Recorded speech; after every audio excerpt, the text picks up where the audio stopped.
باللہ من الشیطان الرجیم بسم اللہ الرحمن الرحیم نحمدہ ونصلی علی رسولہ الکریم وعلی آلہ واصحابہ اجمعین۔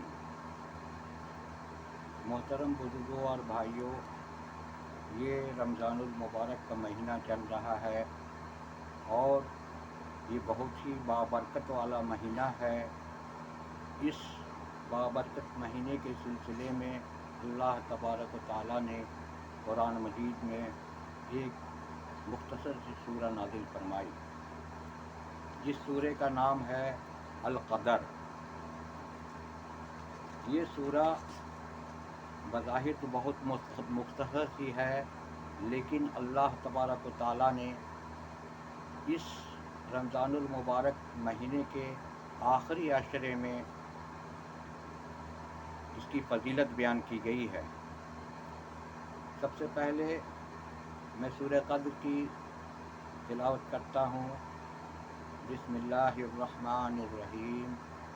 انا انزلناہ فی لیلۃ القدر وما ادراک ما لیلۃ القدر لیلۃ القدر خیر من الف شہر تنزل الملائکۃ والروح فیہا بإذن ربہم من کل امر سلام ہی حتی مطلع الفجر۔ اس سورہ کا ترجمہ اس طرح ہے کہ ہم نے اس قرآن کو شب قدر میں نازل کیا، اور تم کیا جانو کہ شب قدر کیا ہے۔ شب قدر 1000 مہینوں سے بہتر ہے۔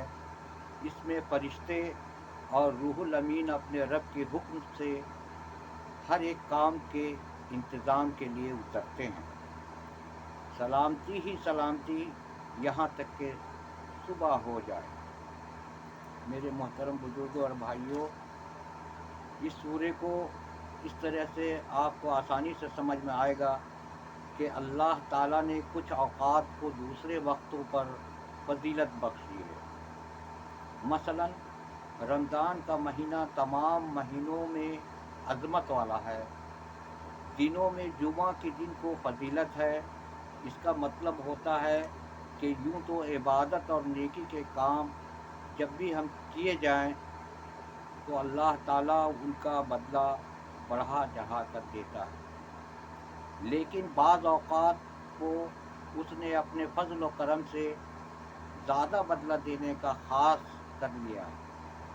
چنانچہ راتوں میں شب قدر کو اس نے بڑی فضیلت عطا فرمائی ہے، جیسا کہ اس سورے میں اللہ تبارک و تعالیٰ نے ارشاد فرمایا کہ یہ رات ایک بزرگی کے اعتبار سے دوسرے 1000 مہینوں سے زیادہ ہے۔ اس کا مطلب یہ ہے کہ عبادت اور نیکی کے جو کام بندہ اس رات میں انجام دے گا، اللہ اسے اس کا بدلہ 1000 مہینوں کے برابر دے گا۔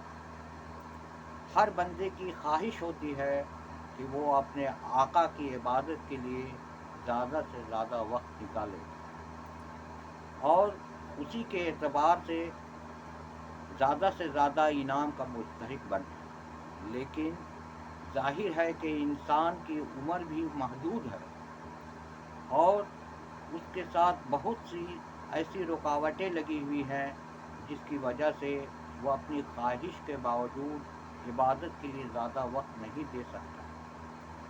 اللہ تعالیٰ کا انتہائی فضل و کرم ہے کہ اس نے اپنے بندوں کو اپنے انعام اور اکرام کی دولت سے نوازنے کے لیے کچھ خاص وقتوں کو مخصوص فرمایا اور پھر اس بات کا علم بندوں کو عطا فرمایا۔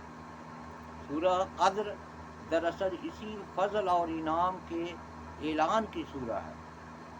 اس میں پہلے تو یہ بتایا گیا ہے کہ یہ کیسی عظمت اور بزرگی کی رات ہے، پھر بتایا گیا ہے کہ اس رات میں اللہ تعالیٰ نے اپنے بندوں کو کس حساب سے اجر فرماتا ہے۔ سورہ کے آخری حصے میں ان خصوصیات کی طرف بھی اشارہ کیا گیا ہے جس کی وجہ سے اس رات کو عظمت اور بزرگی عطا کی گئی ہے۔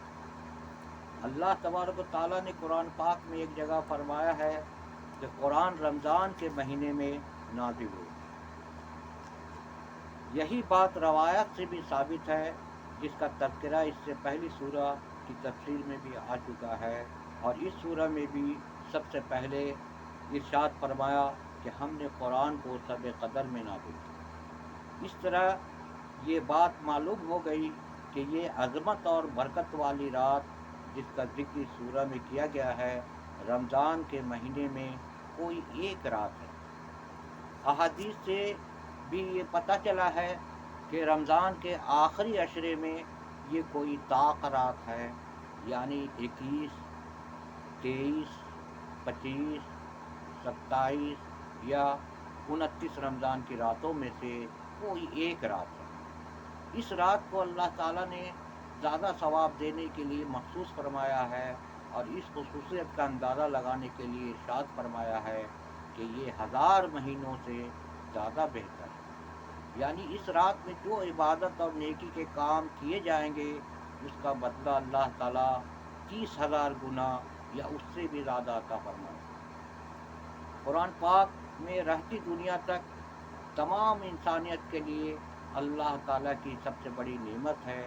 اس نعمت کو نازل کرنے کے لیے اللہ تبارک و تعالیٰ نے اس بابرکت رات کو منتخب فرمایا۔ اس کی ایک خصوصیت یہ بھی بیان کی گئی ہے کہ اس رات میں فرشتے اور جبریل علیہ السلام اللہ تبارک و تعالیٰ کے احکامات کے ساتھ نازل ہوتے ہیں، اور اس کے حکم اور منشا کے مطابق تمام کاموں کو انجام دیتے ہیں جن پر انہیں معمور کیا جاتا ہے۔ یہ رات مومنوں کے لیے سراپا امان اور سلامتی کی رات ہوتی ہے۔ ہر طرح کی خیر و برکت کا نزول ہوتا ہے، اور اللہ کے نیک بندوں کو بے انتہا سعادتوں سے نوازا جاتا ہے۔ امن، سلامتی، فضل و کرم کی یہ بارش طلوع فجر تک ہوتی رہتی ہے۔ اس کی کیفیت کا صحیح اندازہ نہیں کر سکتا۔ بندہ مومن کے لیے سب سے بڑی سعادت یہی ہے کہ اسے ان مبارک گھڑیوں میں عبادت کی توفیق نصیب ہو جائے۔